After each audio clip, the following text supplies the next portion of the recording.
I believe, now that I've analyzed, that my father sacrificed his marriage for me and Tristan. Because I think that there was times of massive contention with my mother where he was so principled and so concerned with our upbringing as men that he sacrificed his marriage with my mom for us. He filed the divorce? Yeah, so I'll give you a very quick example. I'll tell you a very quick story that surmises it. So they were still together when we moved to England. My father was still in America. He came over to visit.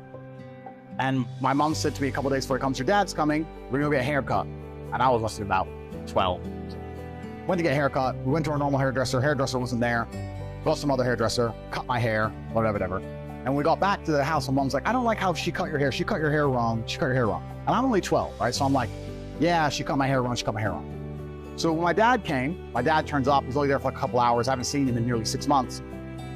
I said, oh, yeah. And my mom said, I hate the way they cut his hair. And my dad, and I said, yeah, they cut my hair wrong today. And my dad lost his temper. He said, what the fuck you do? You're raising my sons to bitches? What the fuck are my haircuts? I leave you here with my boys, you're talking about, tell them to worry about their haircut? They're fucking men, who cares about their hair? Their haircut doesn't matter. When they grow into men, no one's gonna care what their hair looks like. Their haircuts are stupid.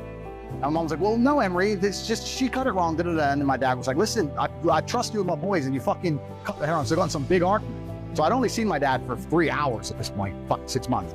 They got a big argument, my mom kicked him out of the house. So we left the house, right?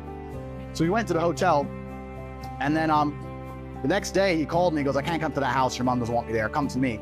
And I came to him, and we went to the hairdresser, and I was only 12. So this is a traumatic experience, right? I cried my eyes out. I don't know why I cried, but I was upset. He goes, come with me, boy. He goes, you learn when you're older, you're gonna understand when you're older. You're gonna shave your head. And I was like, I don't wanna shave my head. He goes, listen, you're 12, you're a kid, nobody cares about your hair. Come here. So I mean, I had bad shape, by the way. When I went home, my mom went fucking crazy. This is the story she recited to his death about how crazy my dad was. This dad, Emery's crazy. He made him shave his head. He's so crazy. That is so crazy.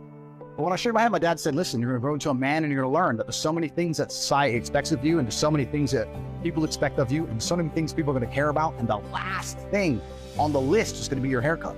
I'm not gonna give a solitary fuck. I'm not gonna have you be raised to get your haircut matters. So people always say, oh, why am I bald, right? So I had hair until about 3-4 years ago, and I was remembering this story. So after this story with my mom and father, my mom went nuts, called my dad crazy. He went back to America. So I sold 3 hours after 6 months because of this haircut thing. Because he was so principled, didn't give a shit. So I was sitting in a hairdresser, and I was waiting the guy in front of me, and he had his haircut. And the guy in front of me, he goes, oh, I'm finished. And he goes, oh, excuse me, can you just a little bit here and the top, just a little bit in the top, and here and here. And I'm sitting there, and I'm just on my phone. I'm like, you're ugly anyway. No one cares. Like, and he messed around for like 10 minutes, cutting his hair.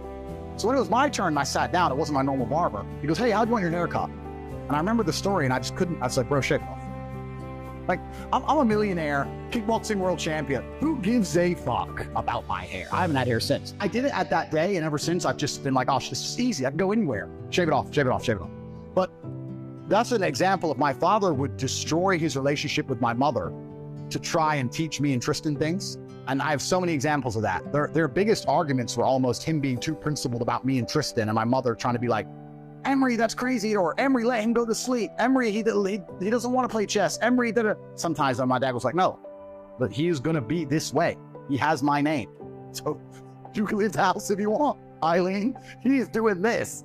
So I think a lot of his relationship breakdown was actually because he was so principled on us, which is quite a unique perspective, I guess. So he sacrificed his marriage, I think, many pieces.